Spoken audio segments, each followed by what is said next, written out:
Tiwari and today I am going to teach you a subject English literature for class first. Okay, so here today we are going to discuss the story which is related to talk in limit. Yeah, what is the name of the story? Is talk in limit. See, this story is based or depends on something that is related to talking for those people who talks a lot, and while talking a lot they may hurt someone else feelings as well. So this chapter is related based on those peoples. Let's have a look what is in this story. Okay, Sagar was a shy boy. He remained quiet in class even as well. All other children made fun of him. This made Sagar sad. एक बच्चा था सागर नाम का जो कि थोड़ा सा शाय था, जो कम बोलता था, और जिस चीज़ का मजाक उसकी क्लास के बाकी सारे बच्चे उठाते थे वो उसका मजाक उड़ाते थे, उसको टीज करते थे. क्यों टीज करते थे?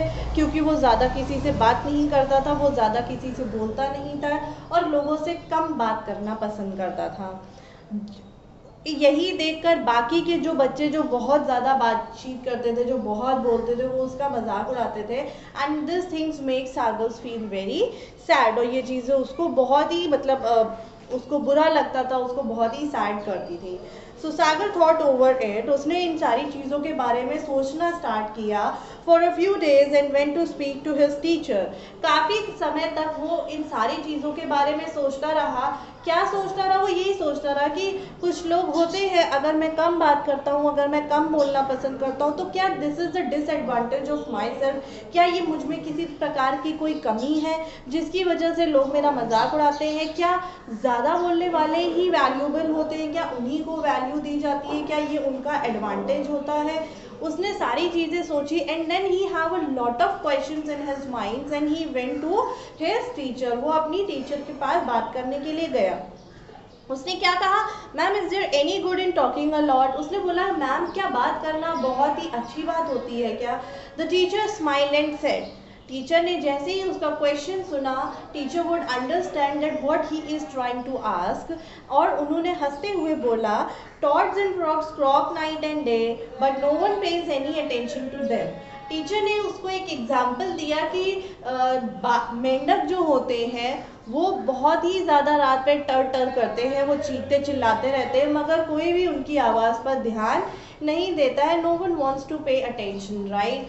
But the rooster crows at a certain time early morning and wakeups everyone. But वही चीज़ जब मॉर्निंग में मुर्गा करता है, जब वो बाग देता है, तो कई ऐसे लोग होते हैं जो उसकी बाग से अपनी आंखें खोलते हैं, अपने दिन की शुरुआत करते हैं, राइट? और उस आवाज़ को हर कोई सुनना चाहता है, पसंद करता है.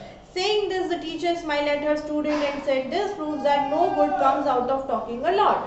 उन्होंने कहा कि इस चीज़ से ये साबित होता है कि बहुत ज़्यादा बोलने से भी कोई बहुत अच्छाई या फ़ायदेमंद चीज़ नहीं होती है. When you speak too much, sometimes you may say things without thinking and it may hurt someone's feeling. कभी कभी ज़्यादा बोलने से क्या होता है, हम सामने वाले की भावनाओं को ठेस पहुंचा जाते हैं, उनको जो है तकलीफ दे जाते हैं. कभी कभी क्योंकि जो ज़्यादा बोलने वाले होते हैं वो ये ध्यान नहीं देते हैं कि हम क्या बोल रहे हैं, कैसे बोल रहे हैं, हमें क्या नहीं बोलना चाहिए या किस वक्त पे क्या कहना चाहिए. What is important is to say the right things at the right time. सागर, उसकी टीचर ने उससे क्या कहा? ज़्यादा बोलना is not the advantage but सही बोलना इज़ द मोस्ट इम्पॉर्टेंट. ठीक है, आप बहुत ज़्यादा बोलो बट कुछ भी अच्छा ना बोलो, that is doesn't mean it. इससे कोई फ़ायदा नहीं होता. आप लिमिटेड बोलो बट सॉलिड बोले, अच्छा बोले, that is what more important. ठीक है, सही वक्त पे सही चीज़ का बोलना, that is what more important. Sagar understood what his teacher had explained. He smiled and said, "Yes, ma'am, I know we should always talk in limit and not speak when there is no need to do so." सागर ने अपनी teacher से क्या कहा? उसने अच्छे से एक राहत भरी सांस ली और उसने अपनी टीचर से कहा, मैम मैं समझ चुका हूँ, आपने मुझे क्या समझाने की कोशिश की है कि हमें ज़्यादा नहीं बोलना चाहिए, हमें जितना बोलना चाहिए उतना लिमिटेड ही बोलना चाहिए, ताकि हमारे बोलने से किसी सामने वाले को ठेस ना पहुँचे, उनकी फीलिंग्स को ठेस ना पहुँचे. अपने शब्दों पर बोलने से पहले हमें ये ध्यान रखना चाहिए कि हमारे शब्द किसी को ठेस ना पहुँचा सके, किसी को बुरा ना लगे हमारी बातों से, हमारे शब्दों से। Okay, so this is the story. ये हमारी आज की स्टोरी थी which is based on for the talk in limit, कि हमें लिमिटेड बोलना चाहिए, अच्छा बोलना चाहिए, अच्छा सोचना चाहिए। ज़्यादा बोलने वाले ही सब कुछ they are not very important. जो कम बोलते हैं बट अच्छा बोलते हैं, that is also not important, right? So here I hope you would understand the meaning of the story. If you have any doubt, you can ask me at any time. Till the time, keep learning, keep studying. Have a good day.